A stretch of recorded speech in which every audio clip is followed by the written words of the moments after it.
दोस्तों, स्वागत है आपका मेरे YouTube चैनल इंग्लिश बाबू पर। और आज मैं फिर हाजिर हूँ आपके साथ एक नई स्टोरी लेकर। और दोस्तों, आज जो स्टोरी मैं आपके लिए लेकर आया हूँ ये एक शॉर्ट मॉरल स्टोरी है। बहुत ही अच्छी कहानी है, सुनकर आपको बहुत अच्छा लगेगा। साथ में आपको एक नैतिक शिक्षा भी मिलेगी। उसके अलावा इस स्टोरी में आपको कुछ नए एडवांस लेवल के वर्ड मीनिंग भी सीखने को मिलेंगे। उनकी करेक्ट प्रोनाउंसिएशन के बारे में आप सीखेंगे। उसके अलावा जो इसका ग्रामर का पार्ट है उसे बिल्कुल डिटेल में कवर करेंगे, तो एक एक स्ट्रक्चर को आप बहुत आसानी से सीख पाएंगे। तो चलिए दोस्तों, आज की इस कहानी को हम शुरू करते हैं। और सबसे पहले कहानी का टाइटल देखते हैं। कहानी का टाइटल है द थीफ एंड द सन्यासी। थीफ मतलब चोर, द थीफ मतलब कि चोर और सन्यासी। तो दोस्तों, ये आज की इस कहानी का टाइटल है, शीर्षक है। और अब मैं इसे पढ़ना शुरू करता हूँ। आपसे रिक्वेस्ट है दोस्तों, यदि आपको आज की स्टोरी अच्छी लगे तो आप इस वीडियो को लाइक भी ज़रूर करें। तो चलिए इसको शुरू करते हैं। Once upon a time there lived a sanyasi in आ मठ। दोस्तों, ये जो हमारा वाक्य है ये पास्ट इंडेफिनिट का अफर्मेटिव वाक्य है, जहाँ वर्ब की सेकंड फॉर्म का प्रयोग किया जाता है। लिव मतलब रहना, और ये सेकंड फॉर्म है लिव्ड। लिव का मतलब होता है किसी स्थान पर निवास करना, रहना। वंस अपॉन ए टाइम मतलब कि एक समय की बात है। देयर लिव्ड अ सन्यासी इन अ मठ मतलब एक समय की बात है, एक मठ में एक सन्यासी रहते थे। His name was Dev Sharma. उनका नाम देव शर्मा था। He was a learned man. दोस्तों, ये जो वर्ड है ये एडजेक्टिव है। लर्नड का मतलब होता है विद्वान। He was a learned man मतलब वह एक विद्वान व्यक्ति थे। और दोस्तों, ये जो हमारा वाक्य है ये सिंपल पास्ट का वाक्य है। सिंपल पास्ट का मतलब होता है जब आप वॉज वर्ड का प्रयोग करके वाक्य बनाते हैं, साथ में कोई भी नाउन या फिर एडजेक्टिव को भी यूज़ करते हैं। उसके अलावा आपको ये चीज़ भी ध्यान रखनी है कि जब हम सिंपल पास्ट या सिंपल प्रेजेंट में कोई भी वाक्य को बनाते हैं तो वहाँ कभी भी किसी वर्ब का प्रयोग नहीं किया जाता है। तो आप इस वाक्य में देखेंगे यहाँ कोई भी आपको वर्ब नज़र नहीं आएगी। तो ये हमारा सिंपल पास्ट का वाक्य है। He was a learned man मतलब वह एक विद्वान आदमी थे।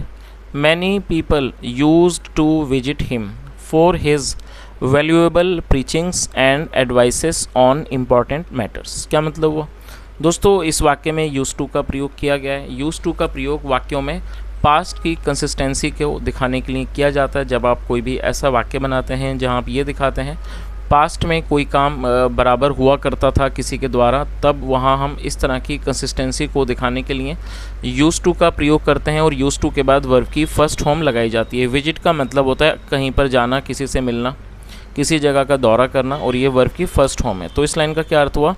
Many people use to visit him मतलब कि बहुत कई लोग उनके पास आया करते थे। For his valuable preachings, preaching मतलब उपदेश, उनके मूल्यवान उपदेशों के लिए। एंड एडवाइजेस और उनकी सलाहों के लिए। ऑन इम्पोर्टेंट मैटर्स मतलब कि महत्वपूर्ण मुद्दों पर उनकी सलाह और उनकी जो मूल्यवान जो उनके उपदेश होते थे उसके लिए जो लोग थे वो उनके पास आया करते थे। They presented valuables and money to Dev Sharma. दोस्तों, प्रेजेंट का मतलब होता है किसी को भेंट वगैरह देना, और दे एक प्लूरल नाउन है। दे का मतलब होता है वे या फिर वे लोग। जब सब्जेक्ट में एक से अधिक व्यक्ति होते हैं तो वहाँ पर दे का प्रयोग किया जाता है, जो कि एक प्लूरल नाउन है। They presented valuables and money to Dev Sharma मतलब वे देव शर्मा को मूल्यवान चीज़ें और पैसे भेंट करते थे। आफ्टर सम टाइम कुछ समय के बाद Dev Sharma became very rich. और दोस्तों, ये हमारा पास्ट इंडेफिनिट का अफर्मेटिव वाक्य है, जहाँ वर्ब की सेकंड फॉर्म का प्रयोग किया जाता है। बिकम मतलब बनना, और ये सेकंड फॉर्म है। आफ्टर सम टाइम कुछ समय के बाद Dev Sharma became very rich मतलब कुछ समय के बाद देव शर्मा बहुत अमीर हो गया। The wealth he had amassed became a great source of worry for him. दोस्तों, अमास का मतलब होता है इकट्ठा करना, और ये थर्ड फॉर्म है। और इस वाक्य में हैड के साथ थर्ड फॉर्म का प्रयोग किया गया है। तो ये हमारा पास्ट परफेक्ट का वाक्य है। आप इस स्ट्रक्चर को नोट कर सकते हैं जब हम कोई भी ऐसा वाक्य बनाते हैं जहाँ पर ये दिखाया जाता है पास्ट में कोई क्रिया पूरी हो चुकी थी, इस तरह का वाक्य पास्ट परफेक्ट का वाक्य कहलाता है, जहाँ पर हैड के साथ थर्ड फॉर्म का भी प्रयोग किया जाता है। और आप इसकी मीनिंग नोट कर सकते हैं। अमास मतलब इकट्ठा करना। द वेल्थ ही हैड अमास्ड मतलब जो धन संपत्ति थी, जो धन था, ही हैड अमास्ड जो उन्होंने जमा किए थे, became a great source of worry for him. Worry मतलब चिंता, मतलब वो उनके लिए एक चिंता का एक बड़ा एक जरिया, एक स्रोत बन गया था। Great source of worry for him मतलब जो पैसे उन्होंने जमा किए थे, जो धन उन्होंने इकट्ठा किया था, वो उनके लिए एक बड़ी चिंता का विषय बन गया था, एक चिंता का कारण बन गया था। Great source of worry for him. He had to guard his wealth with great care. दोस्तों इस वाक्य में हैड टू का प्रयोग किया जाता है और आप इस स्ट्रक्चर को नोट कर सकते हैं। हैड टू का प्रयोग पास्ट में किसी भी तरह की जब यूज़ किया जाता है, जब आप पास्ट में किसी तरह की विवशता को दिखाना चाहते हैं, तो वहाँ पर हैड टू का प्रयोग हेल्पिंग वर्ब के रूप में किया जाता है। और गार्ड का मतलब होता है रक्षा करना। He had to guard his wealth with great care मतलब उन्हें अपने वेल्थ की, अपने धन की बहुत ही ज़्यादा हिफाजत, मतलब कि बहुत ही ज़्यादा अच्छे तरीके से देखभाल करनी पड़ती थी, मतलब रक्षा करनी पड़ती थी। ही always kept the money bag under his armpit. Armpit का मतलब है बगल। ही always kept the money bag under his armpit. वह हमेशा जो मनी बैग था, जो पैसों का थैला था, वो उसको अपनी बगल में रखते थे। And never parted with it और उसे उन्होंने अपने से कभी भी अलग नहीं किया। चलिए आगे देखिए।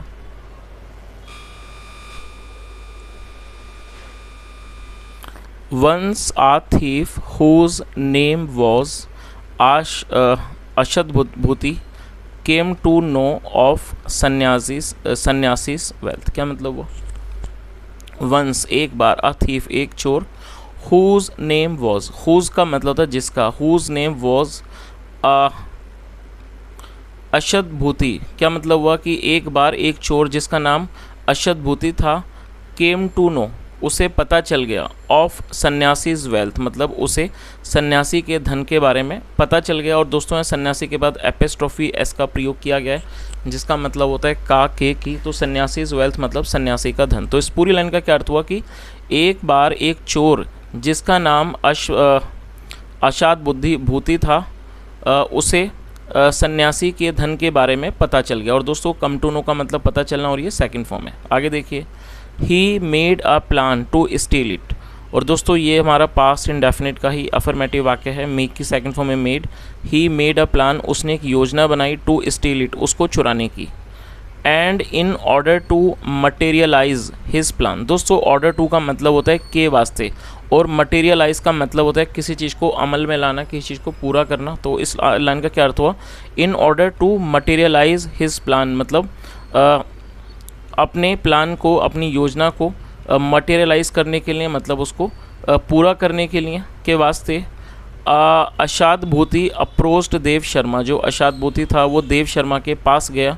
And expressed his desire. Express का मतलब व्यक्त करना, और उसने अपनी इच्छा को, डिज़ायर को मतलब इच्छा को व्यक्त किया।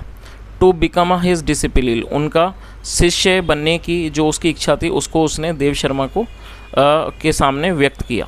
चलिए आगे देखिए।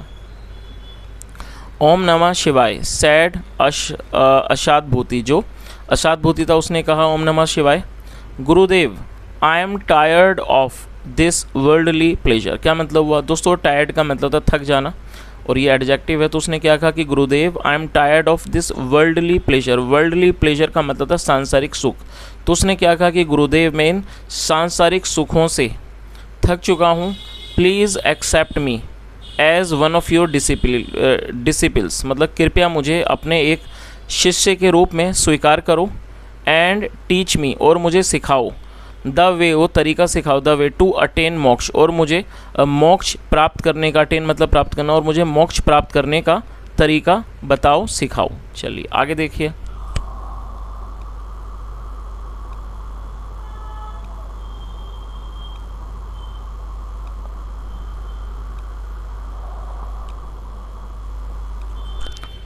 माई चाइल्ड मेरे बच्चे। सेड द सन्यासी सन्यासी ने कहा।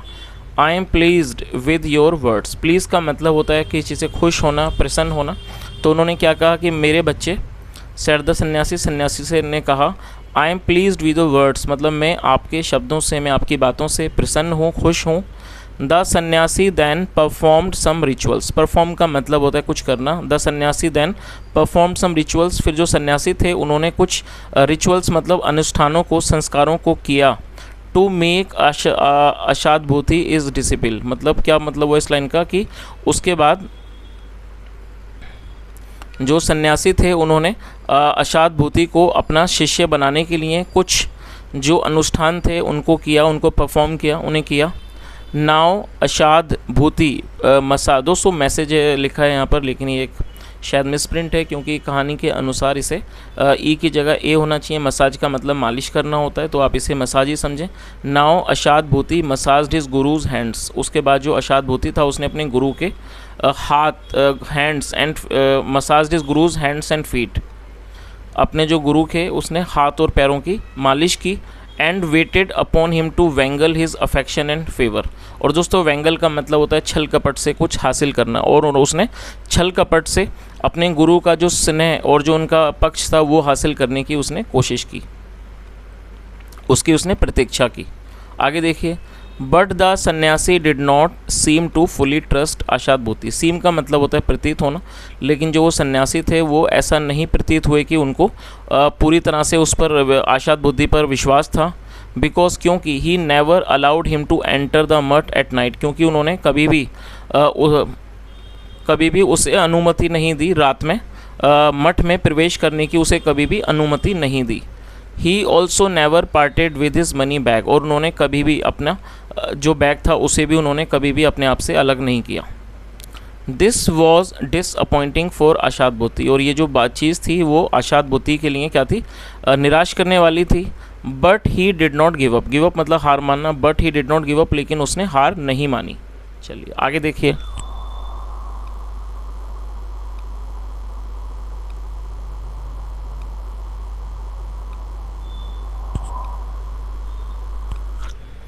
One day the sannyasi was invited to a nearby village to perform ceremony of sacred thread at one of his disciples house। क्या मतलब हुआ दोस्तों, ये जो हमारा वाक्य है इसमें was के बाद थर्ड फॉर्म का प्रयोग किया गया है। आप इस स्ट्रक्चर को नोट कर सकते हैं। जब किसी भी वाक्य में was या वर्ब के बाद वर्ब की थर्ड फॉर्म लगाई जाती है तो इस तरह का जो वाक्य है वो पास्ट इंडेफिनिट का पैसिव वॉइस का वाक्य कहलाता है। तो ये हमारा पास्ट इंडेफिनिट का पैसिव वॉइस का वाक्य है। एक दिन, वन डे मतलब एक दिन, द सन्यासी वॉज इन्वाइटेड, जो सन्यासी थे उनको आमंत्रित किया गया, to a nearby village, एक नज़दीकी गांव में, टू परफॉर्म सेरेमनी, एक संस्कार को, एक अनुष्ठान करने के लिए, of sacred thread. Sacred thread का मतलब हो गया जनेऊ, जो एक जनेऊ संस्कार होता है, अनुष्ठान होता है, उसको करने के लिए उन्हें आमंत्रित किया गया एक नज़दीक के गाँव में। Thread of at one of his disciples house, मतलब जो क्या था, जो उनके एक शिष्य के घर पर उन्हें आमंत्रित किया गया था एक जनों के संस्कार करने के लिए, उसका अनुष्ठान को करने के लिए। चलिए आगे देखिए, द सन्यासी took the thief along with him, along मतलब साथ, और ये दोस्तों ये जो वाक्य है ये भी पास्ट का अफर्मेटिव वाक्य है जहाँ सेकंड फॉर्म का प्रयोग किया गया है। टेक मतलब ले जाना और ये सेकंड फॉर्म है टुक। द सन्यासी took the thief along with him, जो सन्यासी थे वो चोर को अपने साथ ले गए। ऑन द वे, रास्ते पर, they came across a river, they came across a river मतलब वो एक, ऑन द वे रास्ते पर, they came across a river वो एक नदी के नज़दीक आए, नदी के पास आए। देयर सन्यासी folded his money bag in his रोब, क्या मतलब हुआ, फोल्ड का मतलब होता है मोड़ देना, तय लगा देना। और दोस्तों आप इस वर्ड को नोट कर सकते हैं, आरोबी, रोब का मतलब होता है जामा, लबादा या फिर इसे पोशाक भी कहा जाता है।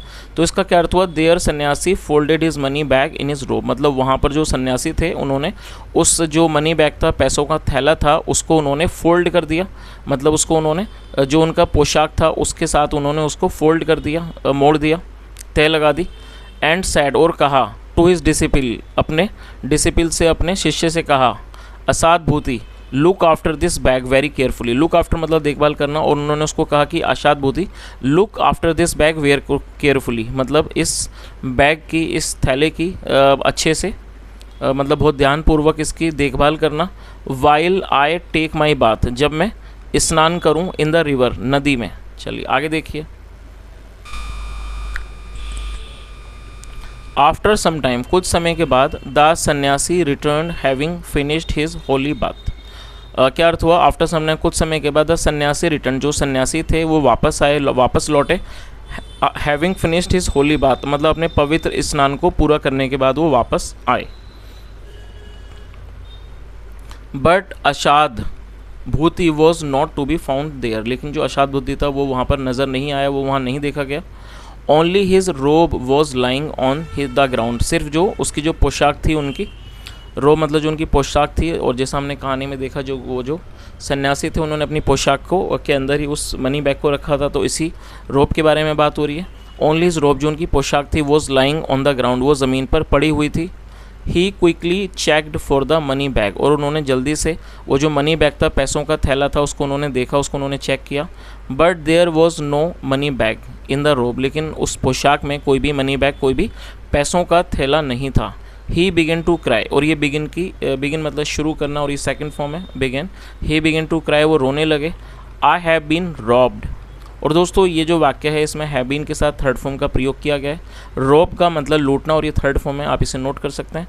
और ये हमारा प्रेजेंट परफेक्ट का पैसिव वॉइस का वाक्य है, तो आप इस स्ट्रक्चर को भी नोट कर लीजिए। जब हम प्रेजेंट परफेक्ट में पैसिव वॉइस का वाक्य बनाते हैं तो वहाँ पर हैज़ बीन या हैव बीन के साथ थर्ड फॉर्म लगाई जाती है। तो क्या अर्थ हुआ, ही बिगन टू क्राई, वह रोने लगे। आई हैव बीन रॉब्ड, मुझे लूट लिया गया है। He swooned and fell on the ground, swooned का मतलब होता है बेहोश हो जाना। He swooned and fell on the ground मतलब वह बेहोश हो गए और ज़मीन पर गिर पड़े। When he regained his consciousness, regain मतलब दोबारा हासिल करना, और कॉन्शियसनेस मतलब सचेत। When he regained his consciousness मतलब जब वो दोबारा से सचेत हुए, जब वो दोबारा होश में आए। ही बिकेम वेरी सैड, वो बहुत उदास हो गए। एंड रिटर्न टू हिज मठ, और अपने मठ में वापस चले गए। An unhappy and dejected man मतलब उदास और एक निराश खिन्न आदमी के रूप में। चलिए दोस्तों, अब इस कहानी का जो मॉरल है वो भी देख लेते हैं। क्या मॉरल है, वेल्थ में sometimes prove a source of all troubles. क्या अर्थ हुआ दोस्तों, वेल्थ का मतलब धन संपत्ति, जो वेल्थ है मतलब जो धन होता है वो कई बार में sometime prove a source of all troubles, वो सभी समस्याओं का एक स्रोत या एक कारण जो है वो साबित हो सकता है। तो दोस्तों इसका मतलब समझ में आ ही गया होगा कि जो धन संपत्ति होती है वो कई बार बड़े संकटों का एक तरह से कारण साबित हो सकता है, उसकी एक वजह वो साबित हो सकती है। चलिए तो दोस्तों ये आज की एक छोटी सी कहानी थी, अच्छे से मॉरल के साथ, जैसा हमने इस कहानी में देखा कि ये जो धन था वही जो है वो एक तरह से एक संकट का या कह सकते हैं परेशानी का कारण बना। चलिए दोस्तों, और हमेशा की तरह मैं आपको यहाँ पर 2 वर्ड दूंगा और आपको उन वर्ड्स का यूज़ करके सेंटेंसेस को बनाना है, आप उन्हें नोट कर लीजिए। चलिए पहला है फाउंड, FOUND। दोस्तों ये फाइंड की सेकंड फॉर्म है, फाइंड मतलब पाना, और ये सेकंड फॉर्म है, तो आपको एक वाक्य बनाना है जहाँ पर आपको इस वर्ड का प्रयोग करना है। अब आप दूसरे वर्ड को भी नोट कर लीजिए। दूसरा वर्ड है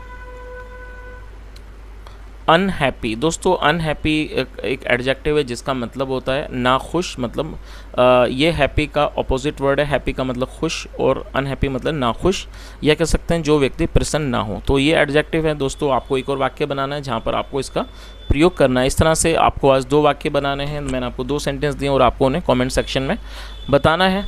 और दोस्तों यहाँ तक सुनने के लिए थैंक यू सो मच। यदि आपको कहानी अच्छी लगी हो तो आप वीडियो को ज़रूर लाइक करें, चैनल को सब्सक्राइब भी करें, और यदि आपका कोई सुझाव हो तो कमेंट के माध्यम से ज़रूर बताएं। सुनने के लिए thank you so much. Have a nice day and bye.